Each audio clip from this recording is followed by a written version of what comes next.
વાત કરીશું જામનગરની તો જામનગરથી સમાચાર સામે આવી રહ્યા છે જેમાં પોલીસની સરાહનીય કામગીરી જોવા મળી છે। સમાચાર જામનગરથી પ્રાપ્ત થયા છે। 24 લોકોને રેસ્ક્યુ કરવામાં આવ્યા છે। બીજી તરફ 1200થી વધુ લોકોને સ્થળાંતર કરવામાં આવ્યા છે। પોલીસની સરાહનીય કામગીરી સામે આવી છે। દરેડ વિસ્તારમાં રેસ્ક્યુ ઓપરેશન હાથ ધરવામાં આવ્યું હતું જેમાં 24 લોકોનું રેસ્ક્યુ કરવામાં આવ્યું હતું। જામનગરમાં પોલીસની સરાહનીય કામગીરી સામે આવી છે જેના સીધા દ્રશ્યો મેં આપને બતાવી રહ્યા છે।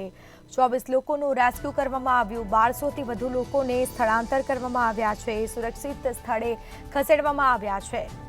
24 લોકોનું રેસ્ક્યુ કરવામાં આવ્યું હતું। પોલીસની સરાહનીય કામગીરી સામે આવી છે।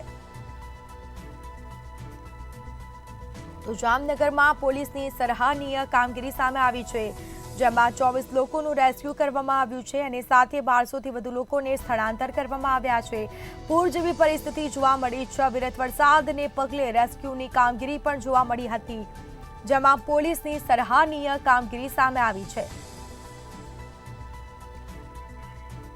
તો વધુ વિગતો સાથે સંવાદદાતા સાગર સંઘાણી ફોનલાઈન પર જોડાઈ ગયા છે। જી, જામનગરમાં પોલીસની સરાહનીય કામગીરી સામે આવી છે। રેસ્ક્યુની કામગીરી હાથ ધરી હતી, શું વિગતો?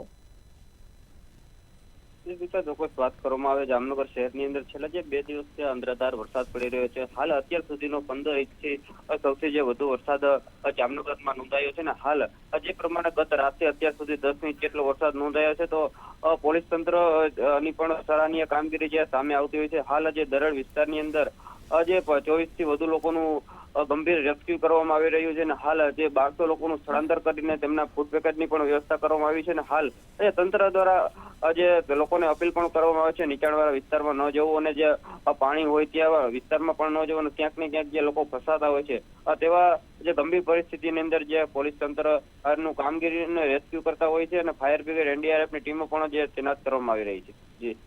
જી બિલકુલથી તમામ જાણકારી આપવા બદલ આપનો આભાર। તો આ સાથે રેસ્ક્યુની કામગીરી કરવામાં આવી હતી।